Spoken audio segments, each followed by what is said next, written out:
Assalamualaikum warahmatullahi wabarakatuh. Nama saya Awalia dengan NIM 21520705 dari Program Khusus Teknik Elektro Universitas Muhammadiyah Ponorogo. Di sini saya akan menjelaskan tentang sistem komunikasi satelit. Pertama-tama saya akan menjelaskan tentang pengertian satelit. Satelit adalah benda yang mengorbit benda lain dengan periode revolusi dan rotasi tertentu. Ada dua jenis satelit, yaitu satelit alam dan satelit buatan. Kemudian saya akan menjelaskan tentang sejarah satelit. Satelit buatan manusia pertama adalah Sputnik 1, diluncurkan oleh Soviet pada tanggal 4 Oktober 1957. Kemudian satelit memulai program Sputnik Rusia dengan Sergei Korolev sebagai kepala desain dan Kerimov sebagai asistennya. Peluncuran ini memicu lomba ruang angkasa Space Race antara Soviet dan Amerika. Satelit alami adalah benda-benda luar angkasa bukan buatan manusia yang mengorbit sebuah planet atau benda lain yang lebih besar dari dirinya, seperti misalnya bulan dan satelit alami bumi. Sebenarnya teknologi ini berlaku juga bagi planet yang mengelilingi sebuah bintang atau bahkan sebuah bintang yang mengelilingi pusat galaksi, tetapi jarang digunakan. Bumi sendiri sebenarnya merupakan satelit alami dari matahari. Selain itu ada satelit buatan. Pengertian satelit buatan adalah benda buatan manusia yang beredar mengelilingi benda lain, seperti misalnya satelit Palapa yang mengelilingi bumi. Kemudian adalah perkembangan sistem komunikasi satelit. Nah, komunikasi satelit ini muncul pada Perang Dunia Kedua yang merupakan pengembangan teknologi saat itu. Missilesis dan microwave untuk dikombinasikan sebagai awal dari era komunikasi satelit. Secara garis besar sendiri, sejarah satelit dunia dari tahun ke tahun, diantaranya tahun 1945, Arthur Clarke menerbitkan esai tentang extraterrestrial relays.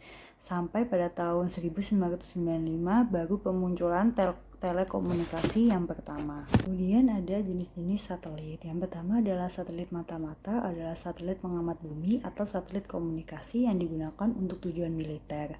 Untuk mata-mata. Yang kedua adalah satelit tenaga surya, adalah satelit yang diusulkan dibuat di orbit bumi tinggi yang menggunakan transmisi tenaga gelombang mikro untuk menyorotkan tenaga surya. Yang ketiga adalah stasiun angkasa, adalah struktur buatan manusia yang dirancang sebagai tempat tinggal manusia di luar angkasa. Yang keempat adalah satelit miniatur, adalah satelit yang ringan dan kecil. Klasifikasi baru dibuat untuk mengkategorikan satelit ini.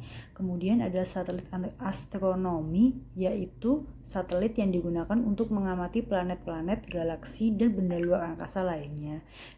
Yang keenam, satelit komunikasi, yaitu satelit buatan yang dipasang di angkasa dengan tujuan telekomunikasi.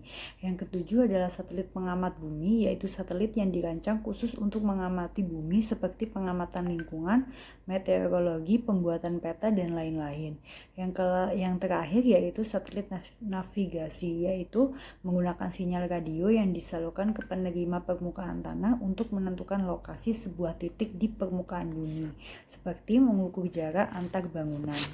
Jenis orbit satelit. Banyak satelit yang dikategorikan atas ketinggian orbitnya, meskipun sebuah satelit bisa mengorbit dengan ketinggian berapapun. Yang pertama ada LEO, orbit rendah 300 sampai 1500 km di atas permukaan bumi.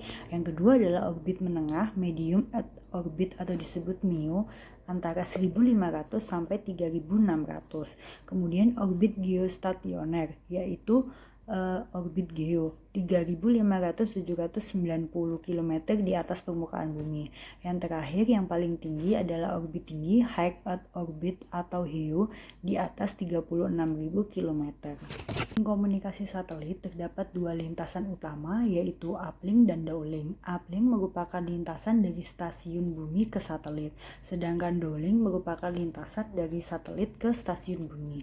Frekuensi untuk kedua sisi tersebut menggunakan frekuensi yang berbeda. Biasanya frekuensi untuk sisi uplink lebih tinggi dari frekuensi untuk downlink. Tahapan-tahapan dalam cara kerja satelit dibagi menjadi 3 tahapan, yaitu tahapan pertama yaitu menerima sebuah sinyal yang kemudian pada tahap kedua akan memperbesar sinyal tersebut.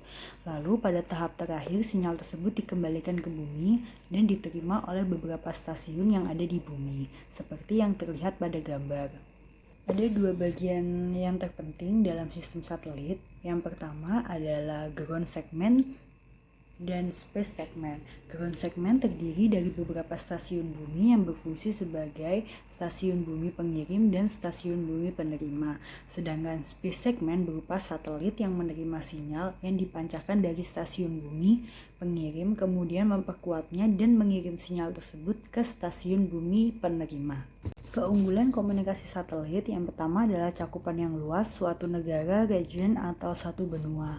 Bandwidth yang tersedia cukup lebar, independen dari infrastruktur terestrial, instalasi jaringan segmen bumi yang cepat, biaya relatif rendah per site, karakteristik layanan yang seragam, layanan total hanya dari satu provider, dan lain-lain. Kelemahannya yaitu delay propagasi besar, rentan terhadap pengaruh atmosfer.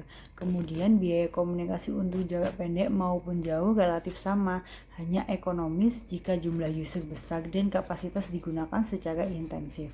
Nah, berikut adalah gambar-gambar satelit mulai dari Pioneer 0, Luna 10, Makin 9, Sputnik, dan lain-lain dapat dilihat di dalam slide.